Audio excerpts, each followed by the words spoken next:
करौली में मदन मोहन जी के मंदिर में झाड़ू का काम करते थे। उनका नाम था काले खां। क्या नाम था? काले खां। काले खां बड़े प्रसिद्ध हैं, मैंने उनका चरित्र पढ़ा भी है, श्री काले खां जी का। काले खां जी के नाम से आज भी मदन मोहन जी की आरती होती है, तो ऐसा होता ही नहीं कि काले खां को प्रणाम नहीं कर दो। देखो कितनी बड़ी बात, हमारे हिंदुओं के इष्ट ठाकुर जी हैं और उनकी आरती होती है, तो आरती में एक विजातीय व्यक्ति का स्मरण किया जाता है, तब आरती संपन्न होती है। श्री मदन मोहन लाल जी तो काले खां जो थे वो झाड़ू का काम करते थे मंदिर में। अपना घर चलाने के लिए उन्होंने ये कार्य स्वीकार किया। परंतु देखो यहां बहुत सारी बातें इसी कथा में सिद्ध हो जाएंगी। ठाकुर जी के प्रति प्रेम होने के लिए हमको हिंदू धर्म में होना, एक भक्त कुल में जन्म लेना, या हमारा एनवायरमेंट भक्ति युक्त होना जरूरी हो, ऐसा नहीं है। रैदास जी कहते हैं, सो ही सुहागन प्रिय जा ही रीझ हैं। भक्ति वो ही कर सकता है जिससे ठाकुर जी रीझे हों। इसलिए अपने लिए ताली बजा लेना कि हम लोग कथा सुन रहे हैं, तो इसका मतलब ठाकुर जी हमसे रीझे। आप अपनी इच्छा से सुन ही नहीं सकते, मैं अपनी इच्छा से सुना ही नहीं सकता। यदि मैं बिहारी जी जा रहा हूं, मैं कथा में आ रहा हूं, मैं वृंदावन जा रहा हूं, तो इसका मतलब ये बात निश्चित है कि ठाकुर जी मुझसे प्रीति करते हैं, इसीलिए संभव है। वो नाराज हो जाएं तो हमारी मजाल क्या जो हम अपने बिस्तर से उठ के और कहीं नहा धो करके बिहारी जी भी चले जाएं? नहीं जा सकते। वो अपनी महफिल में हमको दाखिल कर लेते हैं, अपनी आंखों के आगे हमको खड़ा कर लेते हैं, इसका मतलब वो भी हमको देखना चाहते हैं, इसीलिए। तो काले खां एक विजातीय व्यक्ति, हिंदू भी नहीं था, केवल अपने घर को चलाने के लिए झाड़ू का काम करता था मंदिर के पास। इसी बहाने उसको कभी कभी मदन मोहन जी दिख जाते थे। अब देखते देखते, झाड़ू लगाते लगाते, अब उसकी आदत में आ गया कि अब वो बिना श्याम सुंदर को देखे रह नहीं पाता। रोज मंदिर में जाता, झाड़ू लगाता और पीछे सीढ़ियों पे ही खड़ा हो जाता। अंदर तो जाने की उसको अनुमति नहीं थी, तो वहीं से भीड़ जब इधर उधर होती थी तो बीच में से थोड़ी सी झांकी श्री मदन मोहन जी की उसको दिख जाती थी। मानो उसको ऐसा लगता था उसका हृदय परम शीतल हो गया हो, परम आनंदित हो गया हो। धीरे धीरे भक्ति प्रस्फुटित होने लगी हृदय में। अब तो ये स्थिति हो गई कि मंगला में पहुंच जाता और शयन करा के ही घर आता था वापस। और इससे परिणाम ये हुआ कि पत्नी जो थी काले खां की, वो बड़ी बरसती थी। परिवार के लोग उसको काफिर बोलते थे। बोले बताओ, जन्मा हमारे कुल में, कभी खुदा को तो याद करता नहीं, वहां पत्थर पूजने चला जाता है, इस प्रकार की बातें बोलते। लेकिन उसको किसी से कोई फर्क नहीं पड़ता। वो तो और आनंदित हो गया जब उसकी पत्नी उसके बिल्कुल विपरीत होती चली गई, तो वो तो और खुश हो गया। बोले बढ़िया है, जो बीच में दोपहर में भोजन करने घर जाता था, अब उसका भी मन नहीं करता मेरा। क्यों? चिक चिक करेगी, लड़ेगी मुझसे, इससे बढ़िया मंदिर में पड़े रहो। अच्छा एक बात कहें, मैं अपनी कथा में कहा करता हूं, हमारे संबंधी यदि अनुकूल हों तो ये बिहारी जी की कृपा, लेकिन हमारे संबंधी यदि प्रतिकूल हों तो ये समझो बिहारी जी की डबल कृपा है।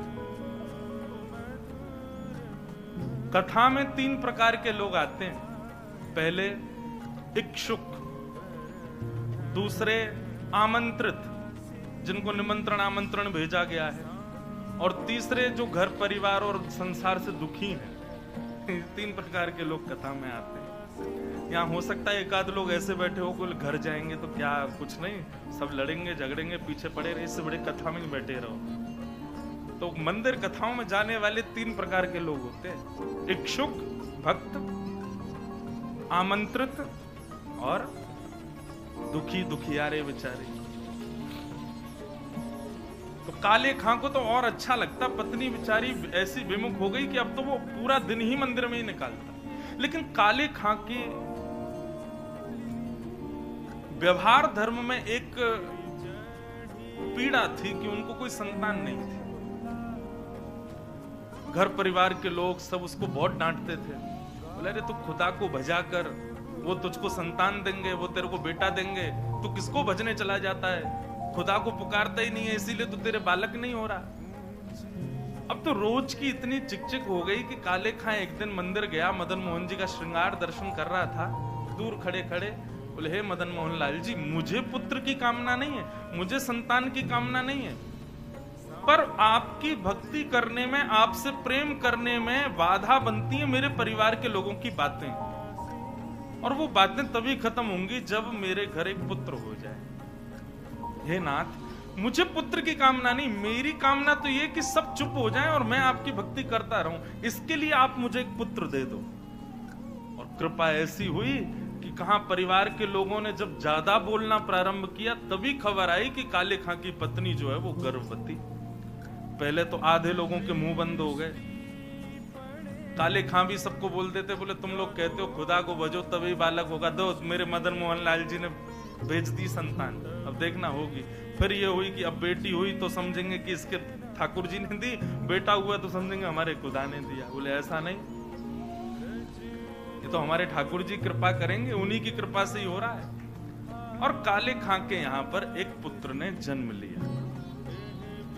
जन्म लेते ही महाराज काले खां बड़ा खुश, इसलिए नहीं कि पुत्र हुआ, इसलिए कि अब सबके मुंह बंद हो गए, अब मुझसे कोई कुछ नहीं कहेगा, अब मैं निरंतर मदन मोहन लाल जी का खूब दर्शन किया करूंगा।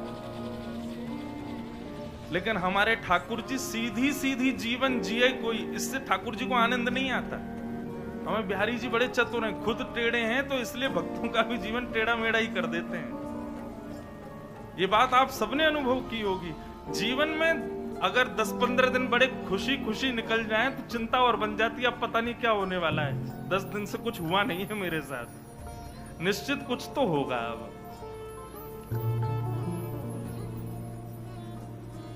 काले खां का पुत्र 8 वर्ष का हो गया, सब आनंदित था, काले खां बड़ा प्रसन्न। अब तो जन्माष्टमी भी मनाता है, राधाष्टमी भी मनाता है, रामनवमी भी मनाता है, घर वालों को नहीं बताता, बस मंदिर में जाके सब उत्सव होते हैं उसमें आनंद करता है।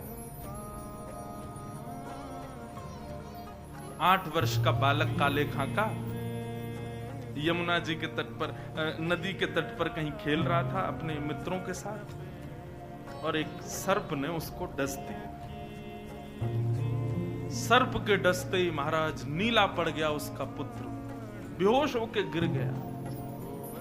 बालक दौड़े दौड़े गए काले खां के घर, काले खां तो मंदिर में था, उसकी पत्नी को जाके बताया। पत्नी रोते रोते मंदिर पहुंची, जाकर के बोली जल्दी चलो, हमारे बेटे को सर्प ने डस दिया है, वो नदी के तट पर बेहोश पड़ा है, मैं जा रही हूं उसके पास, तुम जाओ किसी झाड़ फूंक वाले को लेके आओ, हमारा बेटा मर जाएगा। लेकिन काले खां व्यस्त था ठाकुर जी की श्रृंगार आरती में, श्रृंगार आरती हो रही थी। पत्नी इतना बोल करके लौटने लगी, लौट करके उसने पीछे देखा कि आए कि नहीं, तो देखा तो काले खां तो ठाकुर जी को ही देख रहा था। पत्नी जाकर के बरसने लगी, बोले तुमको अभी भी यही दिख रहे हैं? अरे हमारा बेटा मरने वाला है, देरी करोगे, कोई झाड़ फूंक वाला नहीं पहुंचा तो उसकी मृत्यु हो जाएगी। लेकिन काले खां तो अभी भी मदन मोहन जी को ही देख रहे थे। पत्नी ने कहा, यदि मेरे पुत्र को कुछ हो गया ना तो फिर देखना मैं क्या करूं, तुम्हें और तुम्हारे इस मदन मोहन को दोनों को देखूंगी। ऐसा कहकर के पत्नी तो चली गई, काले खां वहीं खड़े रहे, नेत्रों से अविरल अश्रुधार बहाने लगे, इसलिए नहीं कि पुत्र को सर्प ने डसा, इसलिए हे मदन मोहन लाल, क्यों आप चैन से नहीं बैठने देते मुझको, क्यों आप चैन से मुझे दर्शन नहीं करने देते? ये सब मुझे पता है आपकी लीलाएं हैं, और ये सब क्यों करते हो ये भी मुझे पता है, मुझे परखने के लिए कि मैं अपनी स्थिति से च्युत तो नहीं हो रहा कहीं। लेकिन मेरा पुत्र दिया आपने था, तो बचाओगे भी आप ही। और पुनः कहूंगा, इसलिए नहीं कि मेरा पुत्र है, इसलिए कि मैं आपसे दूर ना हो जाऊं, बस मेरे पुत्र को बचाना। संध्या आरती के बाद जैसे ही कपाट बंद हुए, काले खां नदी के तट पर पहुंचा। भीड़ इकट्ठी थी। पत्नी को जैसी पता चला, काले खां बोले आगे ओझा को नहीं लाए, झाड़ फूंक वाले को, बोले वो तो मैं भूल गया। इतना कहना हुआ कि महाराज परिवार के लोगों ने काफिर काफिर कहकर के काले खां को सुनाना प्रारंभ कर दिया। दौड़ करके गए, ओझा को लेकर के आए। जैसे ही ओझा ने आकर के उसकी नब्ज आदि देखी तो कहा ये बालक तो जीवित नहीं है, इसकी तो मृत्यु हो चुकी। सब रोने लगे। काले खां की पत्नी ने अपने पुत्र को गोद में उठाया और ले गई और मदन मोहन जी के द्वार पर जाकर के अपने पुत्र को रख दिया। बोले बहुत कहते थे मदन मोहन लाल जी ने दिया, मदन मोहन लाल जी ने दिया, तो ये जीवित करके दिखाएं इसको अब। और यदि ये जीवित नहीं हुआ, खुद भी मर जाऊंगी, तुमको भी मार दूंगी और पूरे परिवार को नष्ट कर दूंगी इन्हीं की दहली पर। तब काले खां ने मदन मोहन लाल जी को निहारा और निहार करके कुछ शब्द काले खां ने लिखे हैं, तो थोड़े उर्दू के अल्फाज, लेकिन हैं बहुत से। इनमें से कई शब्दों के अर्थ तो मुझे भी नहीं पता, उर्दू में है। पर एक बात कहें, भक्त की जब चरमोत्कृष्ट भक्ति हो जाती है ना, तो उसकी भक्ति शब्दों के रूप में निकलने लगती है।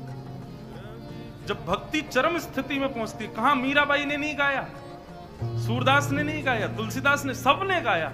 एक बात नोट कर लीजिएगा, जिसने पाया उसने गाया, और जिसने नहीं पाया वो गा नहीं पाया कभी। यदि बिहारी जी मिलेंगे ना, तो आप गाने का प्रयास नहीं करोगे, गाना अपने आप होगा, अपने आप प्रकट होंगे शब्द आपके मुख से। अभी हमारी स्थिति क्या है, अभी हम सूरदास के पद गाते हैं, अभी मीराबाई के पद गाते हैं, अपने हमारी कोई निर्माण नहीं है, अपनी हमारी कोई सामर्थ्य नहीं है। पर जिस दिन बिहारी जी मिलेंगे, उस दिन जिह्वा में सामर्थ्य आएगी और आप कुछ ना कुछ गाओगे, ये निश्चित है। जो पाएगा वो गाएगा। काले खां मदन मोहन लाल जी की ओर देखने लगा और कहने लगा, मुसफक साफीक रफीक दिल दोस्त मेरे नजदीकी हकीकी ख्याल कीजिए। मेहरबान कदरदान आला तू जहान बीच, मुझसे गरीबों का गुनाह माफ कीजिए। काले बेकरार खड़ा तेरे दरबार पे, नंद के कुमार जरा गौर अब कीजिए। हिंदुओं के नाथ तो हमारा कुछ दावा नहीं, जगत के हो नाथ तो हमारी सुध लीजिए। हे मदन मोहन लाल, एक द्वार पर खड़ा है तुम्हारे, यदि तुम हिंदुओं के नाथ हो तो हम वापस चले जाएंगे, कोई कृपा मत करना। पर मैंने सुना है लोग आपको जगन्नाथ बुलाते, जगत के हो नाथ, जगत के हो नाथ तो हमारी सुध लीजिए। बस ये बात कहनी हुई, नेत्रों से अविरल अश्रुधार बहने लगे काले खां के, और देखते ही देखते जैसे ही अश्रुधार का एक बिंदु नीचे पड़े हुए काला पड़ गया था पुत्र विष के कारण, जैसे एक बिंदु जाकर के उस पुत्र के मुखमंडल पर पड़ी, पड़ते ही उसका जो काला वर्ण हो चुका था वो श्वेत होने लगा, और धीरे धीरे पुत्र ने आंख खोलनी प्रारंभ करी, उठ करके बैठ गया, देखने लगा, जल पी करके बोला अब्बा अम्मी, जो उसके माता पिता थे उनको उन्हीं शब्द में पुकारा। बोले कि वो कहाँ गया? बोले कौन? अरे अभी जो यहाँ खड़ा था, मेरे समान छोटा सा बालक था, मेरे जैसा ही सांवला उसका वर्ण था, मोर मुकुट पहनी थी, बहुत सुंदर उसकी मुस्कान, उसके ऐसे सुंदर नेत्र थे, वो मेरा सखा है, वो मेरे गले में गलवैयां डाल करके खड़ा था, कहाँ गया वो? और ये भाव देखते ही वहां खड़े जितने लोग थे सबने मदन मोहन लाल जी को दंडवत प्रणाम किया। सब समझ गए, बोले किसने की है कृपा हमको पता है। तब से लेके आज तक श्री मदन मोहन लाल जी की आरती होती है तो आरती होते ही वहां का एक आरती पूर्ण होते ही एक पंक्ति गाई जाती है। कारे के बेटा को जब कारे ने खाया, कारे के बेटा को जब काले ने खाया, कारे की कविता सुन बेटा जिवायो है। काले खां के बेटा को जब काले नाग ने खाया तब काले खां की कविता सुन करके उसके बेटा को जिवाने वाले बोल मदन मोहन लाल की जय।